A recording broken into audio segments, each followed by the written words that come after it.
नमस्कार मित्रांनो, मौली अकॅडमीमध्ये आपले सर्वांचे स्वागत आहे। आजचा आपला जो काही टॉपिक आहे तो निर्देशक भूमिती म्हणजेच कोऑर्डिनेट जिओमेट्री। यामध्ये आपण सराव समचं जे काही आपला 5.2 आहे याचा आपण या ठिकाणी बेसिक पाहणार आहोत आणि बेसिक झाल्यानंतर आपण आपल्या अभ्यासाला सुरुवात करणार आहोत, बरोबर। तर पहा, या ठिकाणी पहा मी उल्लेख करून ठेवलेला आहे। या ठिकाणी 3 समांतर रेषा आहेत आणि या ठिकाणी रेषाखंडाचे विभाजन। मुळात आपल्याला या ठिकाणी याच्या मदतीने रेषाखंडाचे विभाजन कशा पद्धतीने करायचं आणि त्या पद्धतीनुसार जसे की सेक्शन फॉर्म्युला म्हणजे विभाजनाचं सूत्र कोणतं असेल, अंतराचं सूत्र कोणतं असेल, मध्यबिंदूचं सूत्र कोणतं असेल, बरोबर आहे। अशा इत्यादी गोष्टीचा या ठिकाणी आपल्याला काय करायचा विचार करायचा आहे। तर अगोदर आपल्याला या ठिकाणी ह्या रेषा समजून घ्याव्या लागतील। तर पहा, या ठिकाणी छेदिका म्हणून आपण कोणत्या रेषा दर्शवू शकतो। तर या ठिकाणी पहा पी आणि क्यू, बरोबर आहे। ह्या काय एक प्रकारच्या रेषा एल, रेषा एम व रेषा एन यांच्या काय आहेत, त्या छेदिका आहेत आणि त्या छेदिका ए बी सी आणि डी ई एफ मध्ये काय करतात, एकमेकांना छेदत आहेत, बरोबर। हा, मी या ठिकाणी वाटलंच तर एक शॉर्टकट मध्ये तुम्ही घेऊ शकता की रेषा कोणती, रेषा एल समांतर रेषा कशाला एम, समांतर रेषा कशाला एन, बरोबर आहे। हे एकमेकास काय समांतर आहे, बरोबर आहे। जर रेषा समांतर असेल यांचं गुणोत्तर सुद्धा देखील काय एकमेकास काय असणार आहे, समांतर असणार आहे किंवा सारखंच असणार आहे। तर थोडक्यात या ठिकाणी आपण असं लिहू शकतो की ए बी अपॉन पहा ए बी अपॉन काय BC, A B upon BC is equal to इथं काय होईल डीई, बरोबर आहे, डी अपॉन ई एफ। म्हणजे सांगायचं थोडक्यात आपल्याला काय करायला हवं, ईबी अपॉन बीसी म्हणजे ईबी अपॉन बीसी यांचं जेवढं काय गुणोत्तर आहे यांच्या गुणोत्तर एवढंच नेमकं काय डी अपॉन ईएफ चं सुद्धा या ठिकाणी काय गुणोत्तर येणार आहे। तर थोडक्यात आपल्याला याची रचना या ठिकाणी करायची। ओके, या ठिकाणी समजलं ईबी अपॉन बीसी आणि नंतर काय डी अपॉन ईएफ म्हणजे या ईबी अपॉन बीसीचं जेवढं गुणोत्तर असेल तेवढंच नेमकं याचं सुद्धा गुणोत्तर असणार आहे, बरोबर। ओके, तर या ठिकाणी पहा आता रेषाखंडाचे विभाजन याला आपण डिव्हिजन ऑफ लाईन सेगमेंट, बरोबर आहे, या पद्धतीने सुद्धा ओळखतो। तर पहा रेषाखंडाचे विभाजन, आता या ठिकाणी रेषाखंड कोणता आहे, ए आणि बी म्हणजे थोडक्यात ए बी हा काय एक प्रकारचा रेषाखंड आहे आणि त्याचे विभाजन म्हणजे काय, कोणताही बिंदू मध्ये एक बिंदू स्थापन करून एका रेषेचं आपण दोन भागामध्ये जर त्याचं विभाजन जर करत असो तर त्याला आपण थोडक्यात काय म्हणतो, विभाजन म्हणतो। तर थोडक्यात या ठिकाणी पी या बिंदूमुळे या ठिकाणी एबीचं काय होत आहे, विभाजन होत आहे, बरोबर। आता विभाजन कसं, इकडला अर्धा पार्ट आपल्या थोडक्यात म्हणजे सोप्या भाषेमध्ये, तर थोडक्यात आपण इथं काय करू शकता, रेख एबीचं काय पी या बिंदूमुळे काय होतं, विभाजन होतं, बरोबर आहे। म्हणून या ठिकाणी आपल्याला रेख एबीचे किंवा रेषाखंड एबीचे बिंदू पी मुळे काय होतं, विभाजन होतं। म्हणून या ठिकाणी आपल्याला काय करता येतं की जसे की थोडक्यात पहा एपी राईट आहे, एपी अपॉन काय करता पीबी, राईट आहे, AP upon PB is equal to एपीची किंमत काय आहे 6 आहे आणि पीबीची किंमत काय आहे 10 आहे।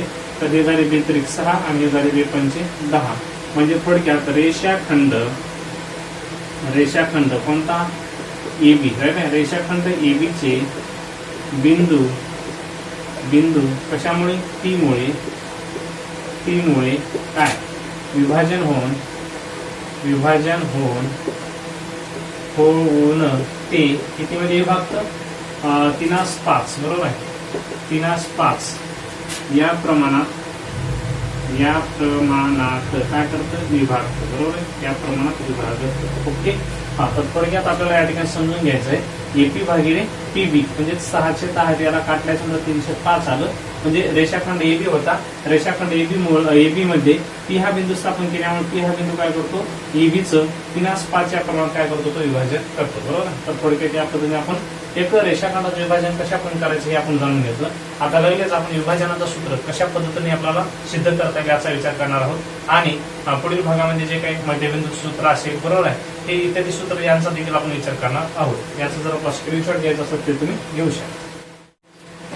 तसेच या ठिकाणी आपल्याला विभाजन सूत्र कशा आपण व्यक्त करता येईल किंवा कशा आपण सिद्ध करता येईल याचं पाहूया। तर पहा, मी या ठिकाणी एकमेव फक्त या ठिकाणी कच्ची आकृती काढून दिली, आपण समोर प्रत्यक्षात आपण या ठिकाणी आकृतीचे नाव म्हणा, बरोबर आहे, त्याचे निर्देशक म्हणा, या ठिकाणी आपण संपूर्ण देऊ।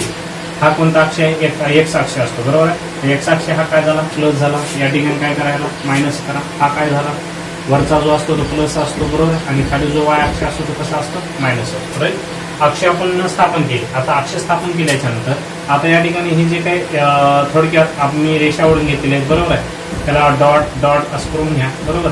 हा, ओके. हा तर आता पहा, आता या ठिकाणी आपण काय करू, या ठिकाणी ए नावाचा बिंदू घेऊ, या ठिकाणी काय करू बी नावाचा बिंदू घेऊ आणि या ठिकाणी काय करू पी घेऊ. बरोबर. ओके. आणि या ठिकाणी काय करू काय करता घ्या वाटलं तर डी घ्या. परत नेमकं या ठिकाणी काय करता डी एल आणि या ठिकाणी काय करता के घ्या. बरोबर. ओके. आता पहा, आता काय करायचं आपल्याला, मग आता या ठिकाणी काय करायचं, याचे जे निर्देशक आहेत आपण काय घेऊ x1 आणि या ठिकाणी काय करू y1 घेऊ आणि या ठिकाणी बीचे जे निर्देशक काय करू x2 आणि या ठिकाणी काय करू y2. बरोबर. आणि पीचे जे निर्देशक आहेत या ठिकाणी काय करायचं x, y. ओके. हा आता पहा, आता आपल्याला काय डीचे निर्देशक द्यायचे का नाही द्यायला. बरोबर आहे. परंतु या ठिकाणी एक असा प्रकार होते की एडी काय आहे लंब आहे, त्याच्यानंतर पीडी हे सुद्धा काय लंब आहे. राईट. हा मग आता या ठिकाणी आपण याच्या किमती सुद्धा शोधून घेऊ. आता या ठिकाणी याचा जर निर्देशक जर x1 असेल, बरोबर आहे, तर या ठिकाणी डीचा निर्देशक काय असेल, म्हणजे एडी ही कोणत्या अक्षावर लंब आहे, एक्स अक्षावर लंब आहे, तर आपण एक्स अक्षाचेच निर्देशक याच्यावर घ्यावे लागतील. आणि वाय अक्षावर लंब नसल्यामुळे वाय अक्षाची किंमत कंपल्सरी काय घ्यायची आपल्याला 0 घ्यायची. ही सर्वांनी गोष्ट लक्षात ठेवायची. म्हणून या ठिकाणी तर एचा निर्देशक x1 आहे तर डीचा निर्देशक सुद्धा इथे या ठिकाणी x1 काय होईल 0 होईल. बरोबर आहे. त्याच्यानंतर आता या ठिकाणी पीचा निर्देशक काय या ठिकाणी x आहे आणि वाय निर्देशक काय 0 होईल. त्याच्यानंतर बीचा निर्देशक x काय आहे x2 आहे तर या ठिकाणी काय होईल या ठिकाणी 0 होईल. बरोबर. हा मग आता पहा हे झालं. आता मी या ठिकाणी थोडक्यात काय करेल की थोडक्यात पहा जसे की नेमकं एडी बरोबर आहे रेख किंवा नेमकं चालतंय रेख एडी ठीक नाही एडी लंब कोणता अक्ष एक्स अक्ष. राईट आहे एक्स अक्ष. पुन्हा नेमकं या ठिकाणी काय रेख पीडी पीएल लंब कोणता अक्ष एक्स अक्ष. पुन्हा नेमकं घेऊन घ्या रेख बीके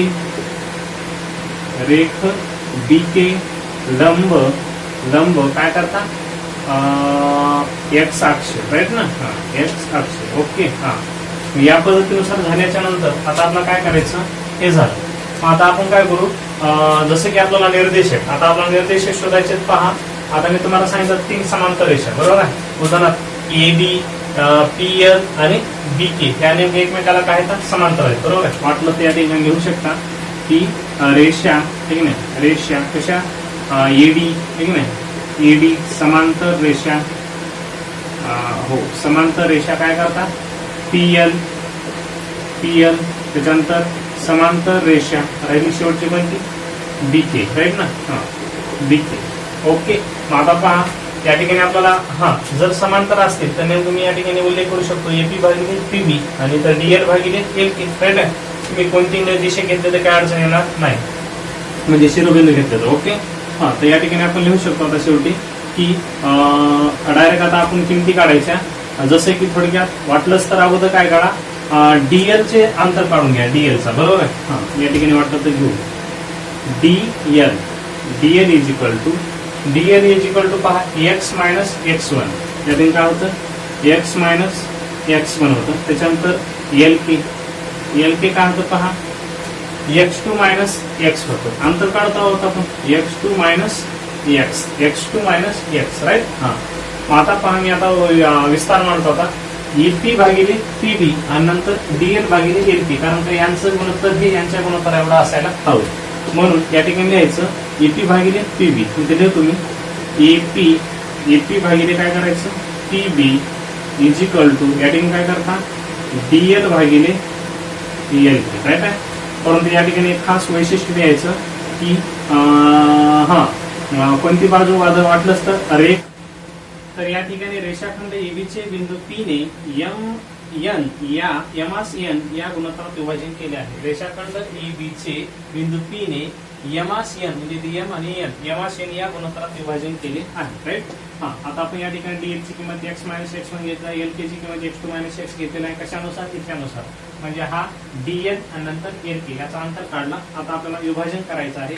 मग आता विभाजन करण्यासाठी आपल्याला काय करावं लागेल तर पहा एपी भागिले पीबी. बरोबर आहे. तर याचं विभाजन वाटलंच त्या ठिकाणी काय लिहिता मग इथं एम अपॉन एन लिहा. बरोबर आहे. हा, तर आता डीएल ची किंमत जी आहे बरोबर आहे, डीएल ची किंमत काय लिहिता या ठिकाणी एक्स मायनस x1 करायचं आहे. या ठिकाणी काय करता एक्स मायनस काय करता x1 अपॉन इथं काय करता x2 minus x is equal to काय करता हे m अपॉन n. समजा आता पहा, आता काय करता येईल आपल्याला, हा जो n आहे तो n इकडे घ्या आणि याला काय करायचं तिरपट गुणून घ्यायचं. x मायनस काय करता x1 राईट आहे इज इक्वल टू या ठिकाणी काय करता m कंसात काय करता x2 मायनस x. ओके हा, आता पहा इथे n ह्या x ला गुणून घ्यायचं, काय होईल की n x राईट आहे मायनस आणि इथे काय करता n x1 राईट ना बरोबर इथे काय करता m काय x2 मायनस आणि इथे काय करता m x. ओके हा, आता पहा आता काय करायचं ही m x मायनस आहे तिकडे प्लस करून घ्यायची m x right m x right ना. आता ह्या ठिकाणी हे जे प्लस आहेत ते एन एक्स म्हणजे स्वरूप सारख्या सारख्या अवस्थेत जे काही स्वरूप एक्स एक्स सारखा आहे तो एकत्र घेऊन ठेवायचा. बरोबरचे बरोबर हे एम एक्स टू घ्या जशाला तसे एम एक्स टू हे मायनस पुढे जाऊन काय करता plus n x one. Okay आता पहा इथंच आपण करू. हा, आता काय होईल इथं काय करायचं कॉमन घ्यायचा बरोबर. हा, वाटलंच तर एक्स कॉमन घ्या आणि चल काय करता हे m plus n is equal to काय असं घे m x2 plus n x1 upon इथं देण्याची आवश्यकता नाही बरोबर. आता काय करायचं आपल्याला x इज इक्वल टू हे घ्यायचं m x2 plus n x1 आणि अपॉन काय करता आहे ते जे काय गुणाकार ते कुठे टाकता भागाकार टाका m प्लस n काय. तर या पद्धतीनुसार आपलं जे काही एक्सच्या बिंदूचे निर्देशक काढायचे शोधले आपण. एक्सची किंमत या ठिकाणी काढलेली आहे आपल्या पुस्तकामध्ये एवढी सिद्धता दिलेली आहे. पुढे नंतर जसे की नेमकं या ठिकाणी एपी एडी पीएल आणि बीके हे कसे नेमकं कोणत्या अक्षराला समांतर लंब आहेत एक्स अक्षराला लंब आहेत तसं या ठिकाणी पुन्हा आपला रेषा नेमकं कोणत्या अक्षराला लंब काढायचे वाय अक्षराला लंब काढायचे पुन्हा याच पद्धतीनुसार आपल्याला काढता येतं असा उल्लेख केला तरी पण आपण या ठिकाणी काढण्याचं काम करू. तर या ठिकाणी पहा एवढं समजून घ्या या डीएल ची किंमत आपण x मायनस x1 घेतलं, एल के ची किंमत काय घेतली आपण x2 मायनस x घेतला बरोबर आहे. आणि रेषाखंड एबी चे बिंदू पी ने काय एमआरसीएन या गुणोत्तरात काय केलं विभाजन केलं आणि ते एमआरसीएन घेतलं आणि याने तिरपट क्रिया केली असता ते जे काही स्वरूप मांडले हे केल्याच्या नंतर शेवटी mx2 plus nx1 upon m plus n हे आपल्याला या ठिकाणी मिळून जातं बरोबर आहे.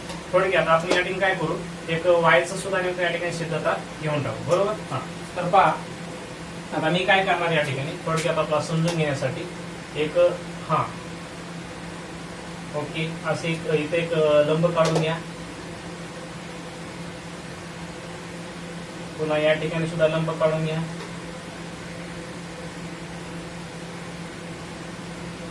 ओके या ठिकाणी सुद्धा एक लंब काढून घ्या बरोबर. रेषा काढून घ्यायच्या त्याला डॉट डॉट डॉट डॉट असं देऊ शकता. ओके हा, आता या ठिकाणी काय इथे घ्या पी राईट ना इथे घ्या क्यू इथे घ्या आर राईट. हा, आता ह्याचे निर्देशक कशी शोधायचे आता पहा आपण आता इथे या ठिकाणी काय होतं हे प्रत्येक ठिकाणी लंब होतं बरोबर आहे. हा, आता पहा मी ज्यावेळेस नेमकं हे एडी पीएल आणि बीके हे कोणत्या अक्षराला लंब होते एक्स अक्षराला लंब होते म्हणून या ठिकाणी एक्स अक्षर मी काय केलं ते विचारात घेतले होते. आता मी या ठिकाणी काय केलेलं आहे एपी त्याच्यानंतर पी क्यू आणि बी आर राईट आहे. वाटतं थोडक्यात घ्या या ठिकाणी रेख काय वाटतं तिथून घ्या रेख एपी बरोबर आहे. लंब कोणता अक्ष वाय अक्ष बरोबर आहे. लंब वाय अक्ष त्याच्यानंतर रेख काय करतो पी क्यू बरोबर आहे. पी क्यू या ठिकाणी पी क्यू आर घेण्याऐवजी आपण काय करू ओके चालतंय काय अडचण नाही. ओके ओके काय अडचण नाही. इथं समजून घ्या हे पी इथला आहे आणि पुन्हा नेमकं आपण या ठिकाणी घेतलेलं आहे काय अडचण येणार नाही. समजून घेण्यासाठी आपल्याला निर्देशक जरी बदलले तर काय फरक पडणार नाही. असं वाटलं असतं घ्या इथं P Q R S S Q R घ्या इथं काय करायचं एपी केलं या ठिकाणी काय करतो एस राईट. अक्षर बदलल्यामुळे काही फरक पडणार नाही. इथं काय करायचं आता पी क्यू लंब कोणता अक्ष वाय अक्ष पुन्हा सुद्धा नेमकं काय करायचं बी रेख कोणता बी आर लंब वाय अक्ष राईट. आता ओके झालं. आता आपण याचे निर्देशक शोधू. आता वाय अक्षाचे निर्देशक विचारात घ्यायचे तर आपल्याला एक्स अक्षाचे निर्देशक 0 घ्यावे लागतील. तर कंपल्सरी नेमके इथं काय 0, या ठिकाणी सुद्धा 0 आणि या ठिकाणी सुद्धा काय 0 येणार. बरोबर, पहिला एक्स अक्ष असतो तो 0 घेतला. आता वाय अक्ष या ठिकाणी पहा, याचा काय आहे y1 आहे. y1 इथं काय ह्याचे आपण इथं x, y म्हणून या ठिकाणी फक्त काय भेटलं y भेटलं. या ठिकाणी y2 घ्या. बरोबर. हा, आता एस क्यू काढायचं आपल्याला. तर आपण इथं वाटलंच तर मी इथं काढून घेतो. S Q is equal to y minus y1 आणि Q R is equal to काय करता y2 मायनस y, राईट. हां, मग आता आपल्याला माहित आहे की हां इथं सुद्धा नेमकं आता काय केलेलं आहे, जसे की मी तुम्हाला उल्लेख केलेला होता की हां काय अडचण नाही, आपण डायरेक्ट सरळ मांडणी मांडू. आता काय करता, इथं काय केला होता उल्लेख आपण एपी भागिले पीबी. तसं इथं काय हां तीच क्रिया येणार आहे. इथं सुद्धा एपी भागिले काय PB is equal to S Q भागिले काय क्यू आर, राईट आहे. क्यू आर आणि बरोबर नेमकं आपण इथं एपी आणि पीबी कशात विभाजन झालं, याचं एम मध्ये विभाजन झालं आहे, राईट आहे. म्हणून या ठिकाणी एस क्यू आणि क्यू आर यांचं एस क्यूचं काय माप काढले, या ठिकाणी वाय मायनस y1 अपॉन इथं काय करता y2 मायनस y1, बरोबर ना. y2 मायनस y करा 1 करू, बरोबर आहे. y2 minus y is equal to m upon n. तिथं सुद्धा क्रिया तीच होणार आहे. हे एन घ्या, काय करता y मायनस y1 बरोबर इथं काय एम कंसात इथं काय काय होईल y2 मायनस y. तिथं काय ह्या एन वाय लागून द्यायचं काय होतं एन वाय मायनस काय होतं ny1 इज इक्वल टू इथं काय होतं my2 मायनस my, राईट ना. आता काय करायचं, हे my मायनस आहे तिकडे ह्या प्लस करून my हे प्लसचे प्लस ny, बरोबर आहे, इज इक्वल टू हे my2, राईट आहे. हे मायनस आहे पुढे जाऊन प्लस करा ny1, राईट ना. आता या ठिकाणी करून घेऊ. हा, तर पहा या ठिकाणी मी कॉमन घेईल, बरोबर आहे. कॉमन एम घ्या, एम न घेता काय घ्यायचं वाय कॉमन घ्यायचं. वाय कंसात आता काय m plus n is equal to या ठिकाणी काय जसाल तसं my2 प्लस ny1, राईट ना. या ठिकाणी वायची किंमत काढायची आपल्याला my2 प्लस ny1, राईट का. ny1 आणि भागिले काय करता m प्लस n, राईट. तर या पद्धतीनुसार आपल्याला शेवटला लक्षात ठेवण्यासाठी मी या ठिकाणी इथं सुद्धा सूत्ररचना घेईल. एक्स जर काढायचा असेल तर आपल्याला काय करायचंय mx2 प्लस nx1 अपॉन काय करता m प्लस n आणि दुसरं जे वायचं आहे तो काय करायचं y is equal to my2 plus ny1 upon m plus n, right. या पद्धतीनुसार आपल्याला या सूत्ररचना दोन आपलं भेटून जातील, आपण मिळून जातील. तर आपण या ठिकाणी जसं की एक्स अक्षाला समांतर आहेत म्हणून आपण सुरुवातीला ईडी पीएल आणि बीके हे लंब काढून यांचा विचार करून एक्स अक्षाचे निर्देशक या पद्धतीने आपण सूत्ररचना X is equal to mx2 plus nx1 upon m plus n काढलं. आणि दुसरं वाय अक्षाला शोधून आपण या ठिकाणी सोडलेला सुद्धा प्रश्न नाही समजा क्लिअर केला आहे. वाय अक्षाची सुद्धा नेमकं निर्देशिक विचारात घेऊन शेवटी काय y is equal to my2 plus ny1 upon m plus n या ठिकाणी ही सूत्ररचना तयार केली आहे. या सूत्राचं नाव काय आहे विभाजनाचे सूत्र अथवा सेक्शन फॉर्म्युला असं या ठिकाणी आपल्याला सिद्धता देता येते. या सूत्राच्या मदतीनेच आपल्याला जो काय आपला सराव 5.2 आहे तो या ठिकाणी सोडवायचा आहे. जर आपल्याला याचा स्क्रीनशॉट पाहिजे असेल तर ते घेऊ शकता. तसेच आपल्याला या ठिकाणी रेषाखंडाच्या मध्यबिंदूचं सूत्र बरोबर आहे याची देखील सिद्धता कशा पद्धतीने या ठिकाणी पाहूया. तर पहा याला मिड पॉईंट बरोबर आहे मिड पॉईंट फॉर्म्युला म्हणून देखील ओळखलं जातं. तर या ठिकाणी उल्लेख केलेला आहे आपलं काय शिरोबिंदू आहे पी शिरोबिंदू आहे बी शिरोबिंदू आहे बरोबर आहे. या 3 शिरोबिंदू मध्ये मधला जो काही बिंदू आहे पी बरोबर आहे हा त्याचा रेषाखंड ईबीचा मध्यबिंदू कोणता आहे पी आहे बरोबर. तर आपल्याला मध्यबिंदूचं सूत्र कशा पद्धतीने निर्माण करता येतं हे आपण या ठिकाणी पाहणार आहोत. तर पहा एचे निर्देशक मी या ठिकाणी काय करेल x1 आणि y1 ओके आणि बी चे निर्देशक काय केले या ठिकाणी x2 आणि दुसरा y2 ओके. हा आता या ठिकाणी आपला पी चे निर्देशक काय करायचे x आणि दुसरा y, राईट. हा तर x आणि y यांच्या किमती कशा काढायच्या, राईट. मग या ठिकाणी उल्लेख करायचा की काय रेषाखंड ईबीचा, राईट आहे, रेषाखंड ईबीचा मध्यबिंदू पी हा असून तो m = n या गुणोत्तरात काय करतो, विभागतो, राईट आहे, m बरोबर n. मग आता या ठिकाणी आपला मध्यबिंदूच्या सूत्रानुसार किंवा नेमकं या ठिकाणी विभाजनाच्या सूत्रानुसार आपल्याला या ठिकाणी उल्लेख करावा लागेल. सेक्शन फॉर्म्युला किंवा नेमकं विभाजनाचं सूत्र या ठिकाणी उल्लेख करा. विभाजनाच्या सूत्रानुसार विभाजनाच्या सूत्रानुसार ओके. हा आता पहा, पहिलं लिहा, x ची किंमत काढायची आपल्याला. x = या ठिकाणी काय असतं, mx2 + nx1 अपॉन काय होतं, m + n, राईट. आणि दुसरी जी बाब आहे ते y ची किंमत काढण्यासाठी या ठिकाणी काय होतं, my2 + ny1 अपॉन काय करत आहे, m + n, राईट.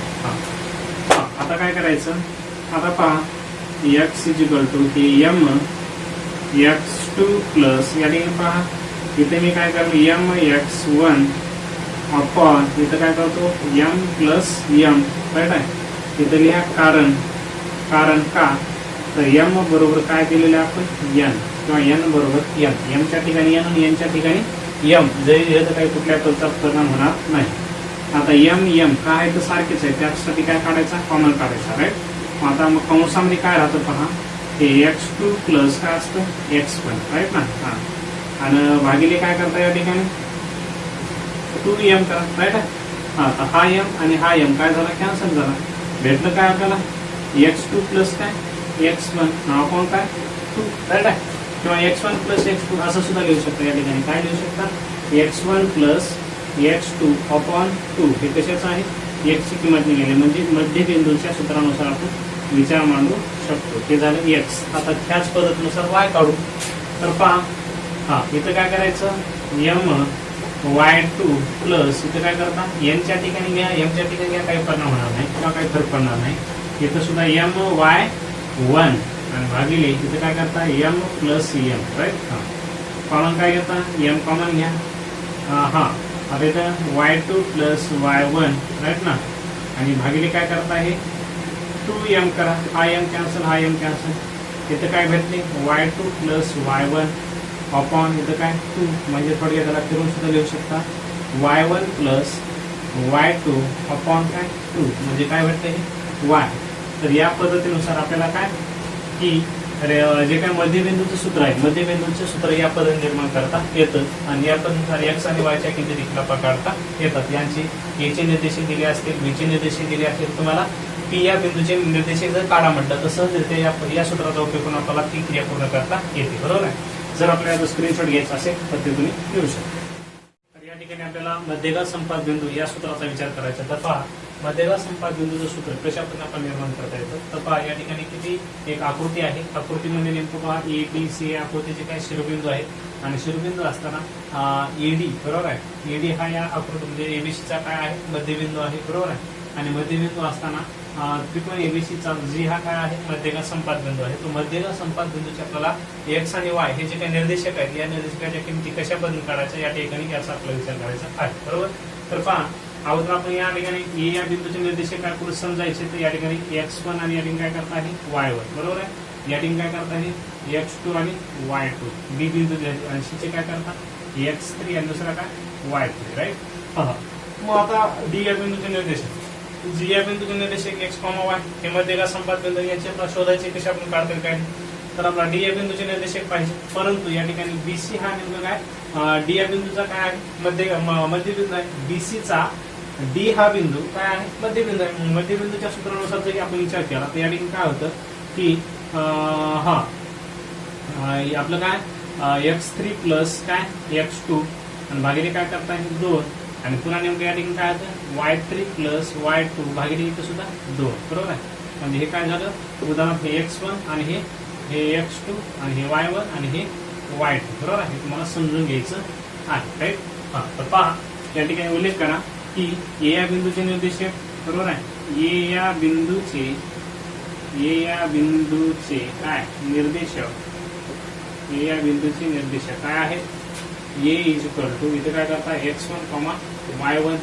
त्याच्यानंतर बी या बिंदूचे निर्देशक बरोबर आहे, म्हणजे इथं बी इज इक्वल टू काय करता x2 प्लस y2 राईट. आणि सी या बिंदूचे निर्देशक, सी इथं कंसात काय x3 काय y3 राईट. आणि जी या बिंदूचे निर्देशक जी इज इक्वल टू, म्हणजे मध्यगा संपात बिंदू आहे, वाटलंच तर जी देण्याची आवश्यकता नाही या ठिकाणी. काय करा डी या बिंदूचे निर्देशक बरोबर आहे. हा डी या बिंदूचे निर्देशक, डी या बिंदूचे निर्देशक काय आहेत, पहिला x3 प्लस x2 भागिले काय 2 आणि या ठिकाणी काय करता y3 प्लस y2 भागिले 2 बरोबर आहे. हे जी या बिंदू झाले. आणि पुन्हा नेमकं या ठिकाणी द्यायचं की जी हा बरोबर आहे, जी हा त्रिकोण काय ABC चा काय आहे मध्यगा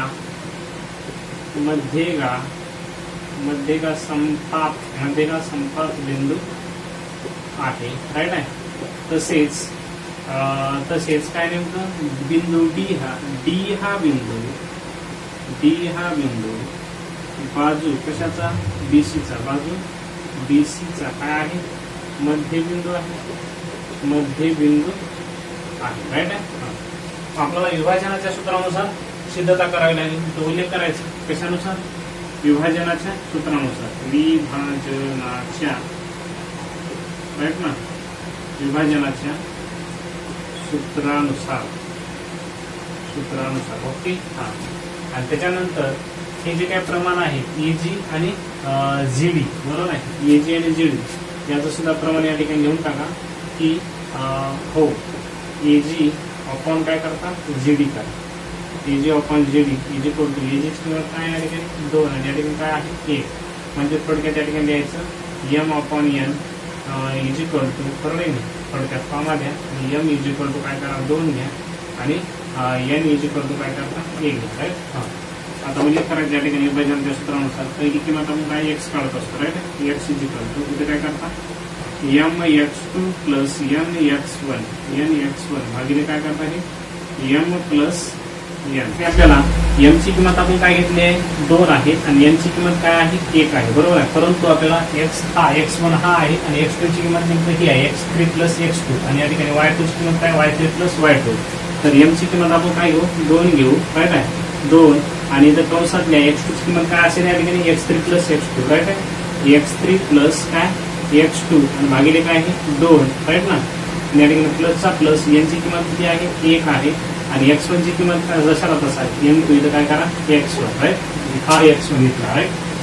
आणि भागिले पुन्हा नेमकं काय करणार इथं m ची किंमत 2 आणि प्लस n ची किंमत काय 1 आहे. या ठिकाणी हा 2 कॅन्सल झाला. इथं काय होतं की x3 प्लस काय x2 प्लस इथं x1 म्हणजे गुणाकार जर केला तर 2 झाले 3 झाले. तर थोडक्यात आपण याला असं लिहू शकतो की x इज इक्वल टू इथं काय हे x1 plus x2 plus x3 upon 3 right आहे. या पद्धतीनुसार आपल्याला या ठिकाणी रचना मांडता येईल राईट. त्याच्यानंतर या ठिकाणी करू बरोबर. वाटलंच तर आपल्याला या ठिकाणी ही सूत्ररचना असं लिहून घ्यायचं. इथं काय करता x बरोबर x1 प्लस x2 प्लस इथं काय x3 आणि आपण काय करता 3 करा राईट आहे. तर हे x ची किंमत आपण या ठिकाणी काढलेली आहे. आता काय करू आपण हीच क्रिया y च्या बाबतीत करू बरोबर आहे. इथे लिहा y इज इक्वल टू इथं काय करता my2 प्लस ny1 अपॉन काय करता m प्लस n राईट. तर m ची किंमत काय आहे 2 आहे कंसात. y2 ची किंमत काय करता या ठिकाणी y3 प्लस y2 भागिले किती 2 प्लस घ्या यांची किंमत काय आहे 1 गुणिले y1 हा इथला आणि छेद काय केले आपण 2 प्लस 1 राईट. हे 2 कॅन्सल इथं काय भेटलं y3 प्लस y2 प्लस आणि या ठिकाणी काय भेटलं y1 आणि आपण काय बनवले 3. शेवटच्या स्टेप पण द्यायचं y बरोबर इथं y1 plus y2 plus y3 upon 3. तर या पद्धतीनुसार या ठिकाणी आपल्याला इथे लिहिता येतं. थोडक्यात आपल्याला काय लक्षात बसलं, एक्स बरोबर हे x1 plus x2 plus x3 upon 3 आणि y म्हणजेच काय y1 plus y2 plus y3 upon 3. ते कशाचं मध्यगा संपात बिंदूचे सूत्र या पद्धतीनुसार आपल्याला करता येतं. जर तिन्ही बिंदूचे जर निर्देश दिले असते आणि त्या ठिकाणी मध्यगा संपात बिंदू असेल, बरोबर आहे, तर या पद्धतीनुसार x1 plus x2 plus x3 upon 3 x ची चे निर्देश काढता येतं आणि y ची किंमत कशी काढता येते, y1 plus y2 plus y3 equal to 3. तर या पद्धतीनुसार आपल्याला हा मध्यगा संपात बिंदूचं सूत्र या ठिकाणी आपण सिद्ध केलेलं आहे. तर या पद्धतीनुसार आपल्याला या ठिकाणी सिद्ध करता येतं. या ठिकाणी आपण पूर्णतः नेमकं याचं जे काही बेसिक आहे सराव संच आपला 5.2 आहे याचा आपण सारलेला आहे. आता आपण लागलीचा आपला जे काही पुढचा व्हिडिओ असेल ते कशाचा असेल, सराव संच आपला 5.2, बरोबर. याचा आपण व्हिडिओ बनवून अपलोड करणार आहोत. तर आपल्या याचं स्क्रीनशॉट घ्यायचं असेल तर तुम्ही घेऊ शकता.